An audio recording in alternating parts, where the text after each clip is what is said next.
আপনারা কারা কারা ডিমের ডেভিল খেতে ভালোবাসেন? সেদিন সন্ধ্যাবেলা বৃষ্টি পড়ছিল, সেই জন্য ডিমের ডেভিল খাওয়ার ইচ্ছা হলো, সেই জন্য বানানোও শুরু করে দিলাম। বর্ষাকালে যতটা সম্ভব বাড়ির খাবার খাওয়াই ভালো। এখানে সিদ্ধ ডিমগুলোকে নিলাম, নিয়ে আলুর পুরের মধ্যে পুরো ভরে নিলাম।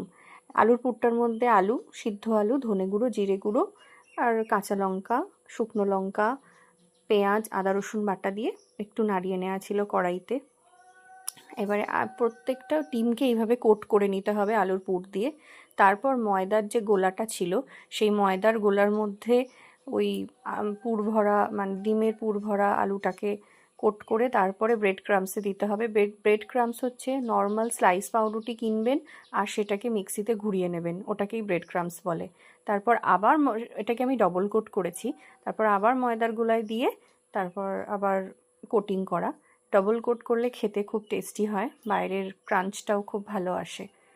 এগুলো একটা একটা করে নিতে হবে। এটা একটু টাইম টেকিং, কিন্তু করে নিলে ভালো। ইভেন এটা আপনি করে নিয়ে স্টোরও করতে পারেন, ডিপ ফ্রিজে রেখে দিলে 1 সপ্তাহ তো ভালো থাকবেই। তারপর গরম তেলের মধ্যে ভেজে দেয়া, যেমন হয় ডিমের ডেভিল বানানো। একটু ঢাকা দিয়ে করবেন, কারণ অনেক সময় ডিম ফাটে। আওয়াজটা শুনলেন? আওয়াজটা শুনেই খেতে ইচ্ছা করবে, আর মুড়ি দিয়ে এবার খাবেন। টাটা।